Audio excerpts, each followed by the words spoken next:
Hi, sweeties. How are you doing? Welcome to Simnaya on ISM. Hope you are great. I am sure majority of you do not know what happened to the Sean Grayson, the officer who unalived Sonia Massey, right? The case is back again in court, and a very big shout out to Big Brother T Nathan because I got to find about this from him. He's been updating on it. And sincerely speaking, I am being very hopeful that something great comes out of this because you cannot unalive somebody and get away with it because they've been getting away with it. And I am very grateful for the calm footage that showed everything. You know, there are some stories you will be telling, you'll be like, I heard. But this particular one I did not hear because it happened right in, like, in everybody's faces. The camera was there. We saw what happened to Sonia Massey, and we saw how the partner almost tried helping, and he did it and started giggling, and he was like, "You don't have to waste your tools on her because she's already." That is how bad it was. So I will continue to update you people as the case is ongoing, and I really do hope that he gets to spend a great time in prison and never comes out. On a very serious note, because you cannot take away a life and a life that you did not create and get away with it. Let's get into this. So we're going to treat this video as breaking news and an update at the same time. Now, many of you all might know this troglodytic snow roach escapee from the Caucasus Mountains by way of his parents, or brother and sister, as Sean Grayson, the 31-year-old former deputy that shot Sonia Massey 3 times. Well, today, this piece of shit's trial starts in Peoria, Illinois, in connection with him murdering Sonia Massey. And just to remind you all, Sonia Massey was the 36-year-old mother of 2 who was in her own home on July the 6th, 2024, when Deputy Sean Grayson shot her 3 times after she said she rebuked him in the name of Jesus, and he alleges that she was going to throw hot water on him. And you also may remember some of the racist bigots and their Rocky Raccoon glizzy swallowers who were on this app capping for the policeman that shot and murdered this mother of 2. You all might remember that also. But moving right along, back to this piece of shit's trial. Like I say, it started today. Jury selection was underway, and as of the making of this video, I can inform you that 8 jurors were chose for jury selection in connection with this case today. This is day 1. Jury selection will continue into tomorrow, and at this time, of those 8 jurors, 5 of them are white women, 2 of them are white men, and 1 black man has been selected for this jury at this time. Now, this illegal immigrant from the Caucasus Mountains, his trial is expected to last 1 to 2 weeks.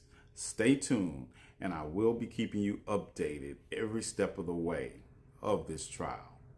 You have the day you deserve. So, this is day 2 update in connection with the trial of Sean Grayson. And you all know that Sean Grayson is the deputy responsible for the murder of Sonia Massey that took place in July of 2024. Well, yesterday they finished jury selection where they impaneled a jury of 1 black man, 9 white women, and 2 white men. And that was the jury of 12. And then they had 3 alternates that are in case something happens to the jury. Now, just in case you all didn't know, this trial has been moved to Peoria, Illinois, approximately 75 miles from the jurisdiction in which the murder of Sonia Massey originally took place. And the judge said he was moving the trial due to pre-trial publicity in the county in which it happened. Now, this translucent troglodyte yogurt yeti is being charged with 3 counts of first-degree murder in connection with the murder of Sonya Massey. He is also being charged with aggravated battery with a weapon and 1 count of official misconduct. Grayson faces 20 to 60 years if convicted of first-degree murder and a 25 to life enhancement for discharging of a firearm. The range is 6 to 30 years for Grayson in connection with the aggravated battery with a firearm, which would merge if he was convicted of murder. An official misconduct carries 2 to 5 years sentence, made consecutive with the murder conviction. Now, earlier this year in August, the governor of Illinois signed the Sonya Massey Act into law. And in that act, it requires that law enforcement agencies in the state perform a more comprehensive review of prospective officers due to all of the problematic issues in Sean Grayson's past that still allowed him to become a police officer, not once, not twice, but over 3 times in the state of Illinois. Today, they just wrapped up some motions in connection with the case, and tomorrow, Wednesday, opening arguments are expected to begin. As I said, I will be keeping you posted every day on what transpires in this trial. So, welcome to my follow-up on day 3 of the Sean Grayson trial. Yeah, this piece of shit right here, in connection with him murdering Sonya Massey. So we have had jury selection on day 1 and motions filed on day 2. And today we had the opening statements from both the defense and the prosecution, and 4 witnesses were called. The first witness called today was Lieutenant Eric Winston, and he is the ISP investigator that was investigating the shooting. And his most important thing that he said was that he had to change his opinion about what happened after he watched the body camera footage. The second witness called was Carolyn Barton, and she is the dispatcher that received Sonya Massey's call, her original 911 call, stating that she believed someone was outside her home. And it was at this time that they played that 911 call in the courtroom. Now, the dispatcher testified that Sonya Massey sounded calm and composed on the phone and answered all the questions except one. She said when she asked if she knew her phone number, Sonya Massey said, "I don't know all of it, but I do know someone is outside my home." Now, we're going to come back to the third witness, but the third witness they called, I felt, was the most important witness and gave the most impactful testimony, and that was Deputy Dawson Frawley. And he was Sean Grayson's partner on the night in question, and we're going to come right back to him. And the fourth witness they called for today was the retired Deputy Chief Anthony Mayfield. And he is the one who hired the piece of shit. And he wasn't cross-examined by defense. And he said that Grayson had violated several police department policies in connection with the murder of Sonya Massey. He also was reiterated that Grayson had held 6 other positions prior to coming to the Sangamon Sheriff's Department. Now, I want to get back to the testimony and also what took place during his testimony of Deputy Dawson Farley, because Farley testified that Sonya Massey never said or did anything that made me think she was a threat, and that he was distraught over the fatal shooting of this 36-year-old black woman inside of her home on July the 6th, 2024. Deputy Farley also reiterated that he took a towel and placed over Sonya Massey's wounds, and that Sean Grayson would not go and retrieve an emergency kit, talking about she's gone, there's no need to. And I think the important part of this testimony was that statement. Now, also during his testimony, the jury was able to see the unredacted body cam footage from his body cam. And it's Grayson's response to why that body cam was playing that I want to highlight here. Now, at 2:09, the jury starts watching the unredacted body cam footage from Deputy Farley's body cam. And as the jury is watching, they are laser focused. At 2:12, Grayson has yawned several times while viewing the footage. He is now leaning forward and looking down at his lap. At 2:15, Grayson is hunched forward, resting his chin on his clasped hands, looking at the ground and occasionally looking up. At 2:20, Grayson doesn't watch any of the footage playing after he yells at Massey to drop the pot of water. Members of the Massey family are crying while watching the footage of Deputy Farley's body cam, and as he places a rag on Massey's gunshot wounds. Now, I'm going to say this. Due to the testimony of Deputy Farley and the jury's response to watching the unredacted body cam footage from his body cam, I hold out a little hope. Yeah, I hold out hope because of his testimony and the way they responded to it, but also for the way they responded to watching the unredacted body cam footage. It was not a dry eye in the jury. They were passing around Kleenex. So, this is day 3. Stay tuned tomorrow for day 4. Y'all have the day you deserve. And several times while the footage of Sonya Massey's unaliving was playing and while her family was crying in court today. So if you guys did not know, I am from Springfield, Illinois, where this actually happened at. Our local news station was updating us on what was going on at court today. So let me just talk about some key points that I want to share with y'all. Now, it says at 2:12 p.m., Sean was seen yawning several times while the footage was playing. A few minutes after that, he's hunched forward, looking at the ground. And then after that, at 2:20 p.m., he stops watching after he yells at Sonya to put the pot of boiling water down. How more inconsiderate could this man possibly be to be yawning while watching this footage? The family is upset. He's showing zero remorse. And listen to this clip.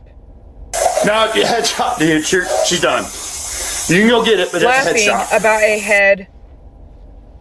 I hope he gets life. This is 36-year-old Sonya Massey. This is the disgusting police officer, Sean Grayson, who shot and killed Sonya after she called police for help. This happened on July 6th in Springfield, Illinois, when Sonya called police after midnight because she suspected a prowler outside of her home. Sean Grayson arrived. He had his body cam footage turned off until after he killed Sonya, but luckily and thankfully, his partner had his turned on. As they were speaking to Sonya, they realized that the stove was turned on and told her to turn it off because they don't need a fire to be happening while they were there. On the stove was a pot of boiling hot water. Sonya got up, went to the kitchen, and turned the stove off. She then picked up the pot, to which the partner tells her to step away from the steaming hot water, and she says, "I rebuke you in the name of Jesus." And that's when Grayson decided this was his moment. He tells her, "You better effing not, because I swear to God, I'll effing shoot you in the effing face." Sonya says, "I'm sorry," and he shouts again, "Drop the effing pot." So she kneels down to the ground, and that's when he shot her in the face like he said he would. When his partner said he was going to go get a medical kit to help her, Grayson replied with, "Nah, she's done.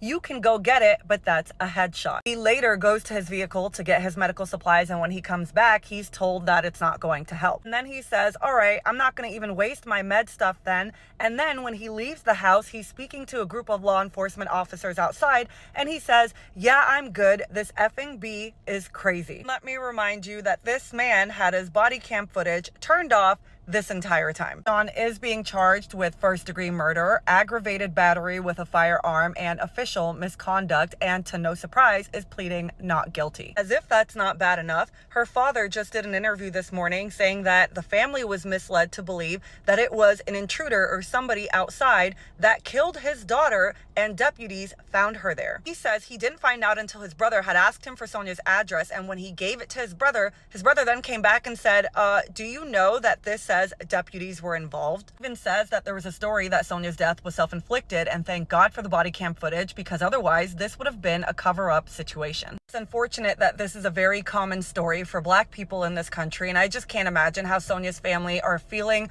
or even coping, especially knowing when she was the one that called police for help. Here is part 2 of the live updates of Sean Grayson's trial for the unaliving of Sonya Massey.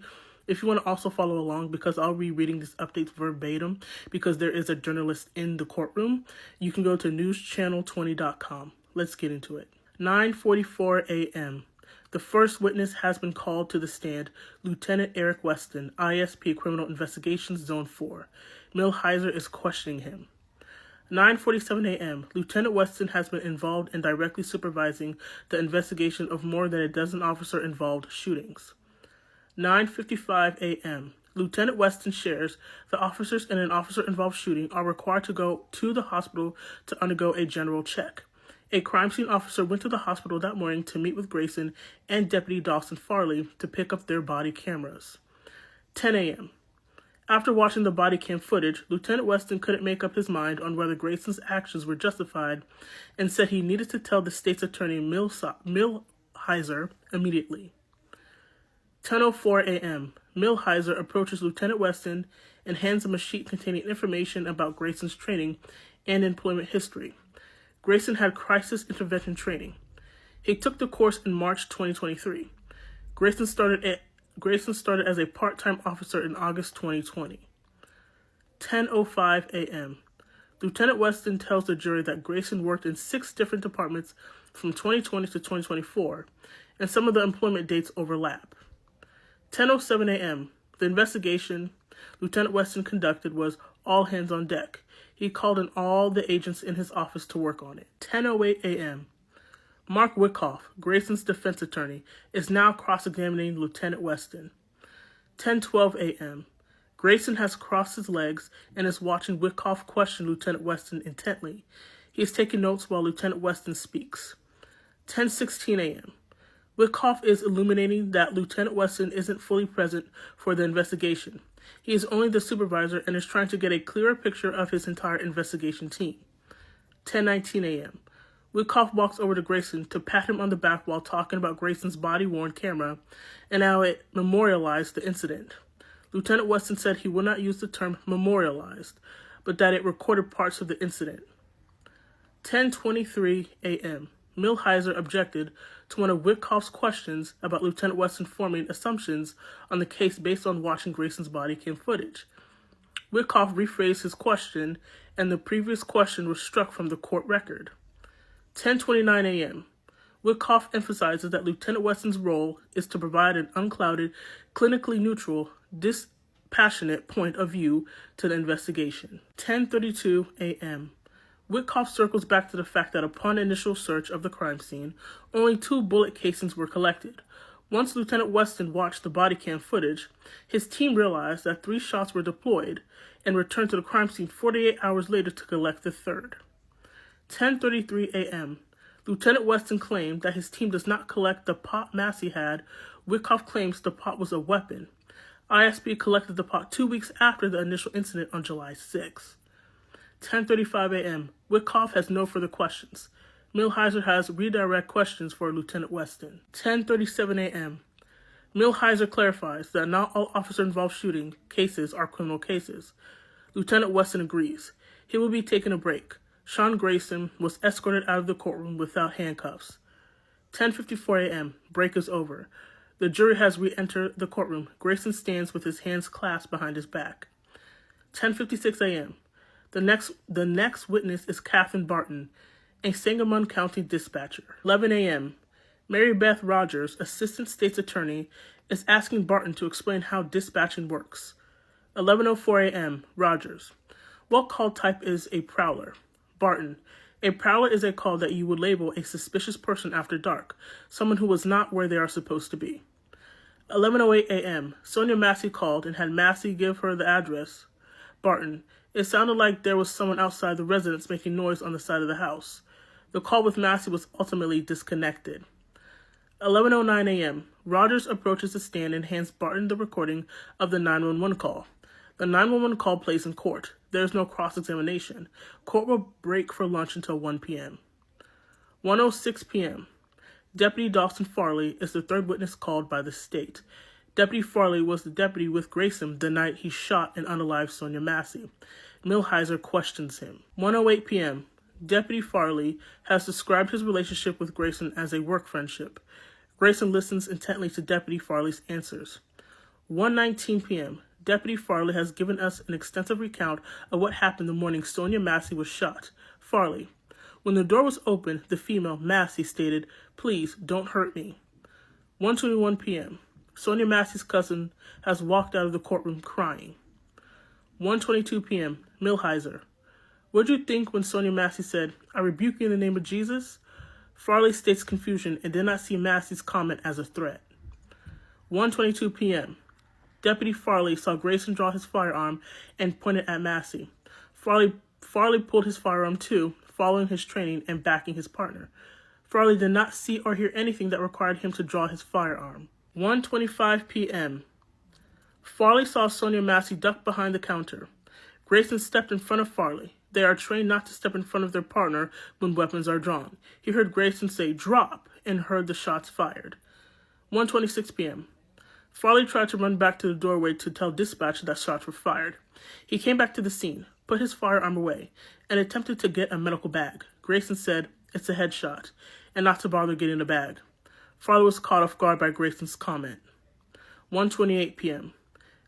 Deputy Farley grabbed a dish towel and applied pressure to Massey's gunshot wound to stop the bleeding. 1:29 p.m. Deputy Farley emphasized that he was not scared or nervous about anything Massey did or thought that she would hurt him. She did not alarm him. 1:30 p.m. Deputy Farley clarified in his written report that the fear he felt and the reason he drew his firearm was from Grayson's actions, nothing that Massey did.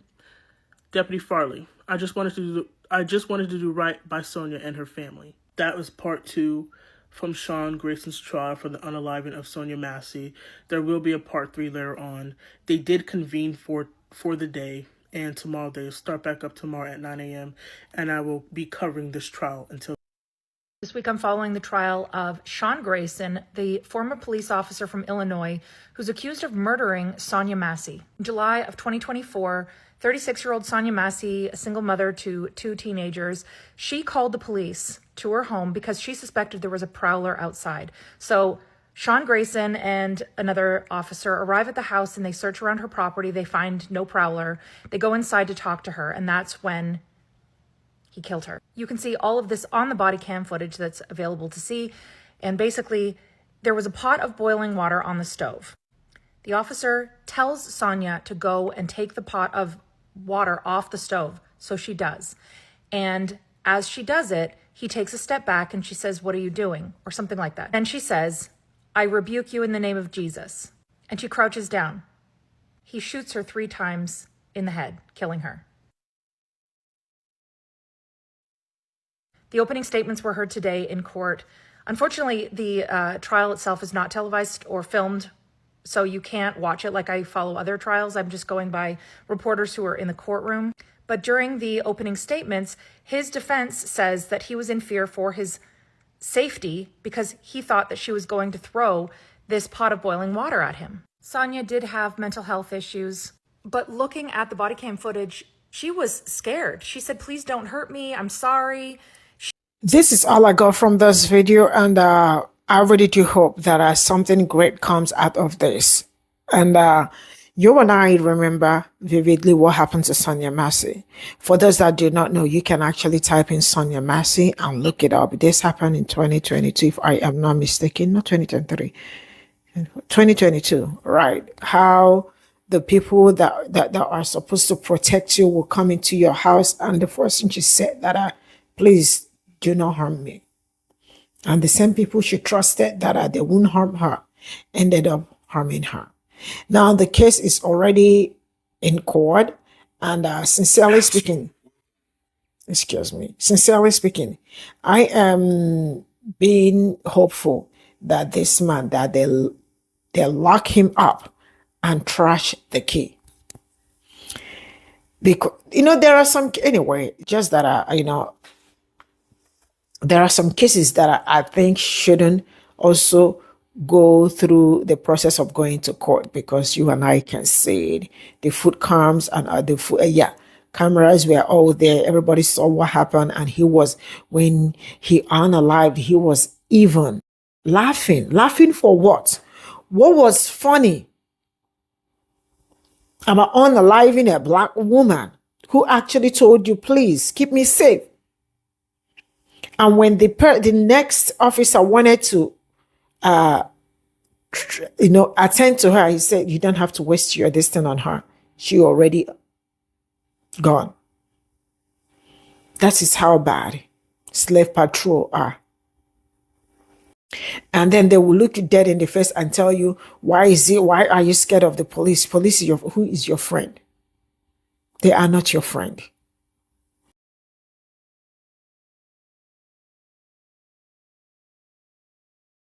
And the fact that they also moved this into Pura or Pretoria, I don't know, I can't remember what he called him. Is just it doesn't really sit so good with me, really. But then it is what it is. I love the fact that some people are following this case up, because most times when you follow this kind of case up, you will be able to know what happened in the end, in order to know if you are going to protest or not protest, or talk or not talk. Yeah. So I love the fact that a lot of black people are following it up. A very big thanks to T. Nathan, because he was the one that made me start searching for this, because he's been updating on it for some days now. So I decided to also check it out, because I remember back then when it happened. This one happened right in my face. Nobody told me the story. I saw it there. So you will be like, oh, it's something that I read and all that. I did not read this particular one. This particular one happened right in my face. That really got everybody upset. I will draw the curtain here. Bye for now.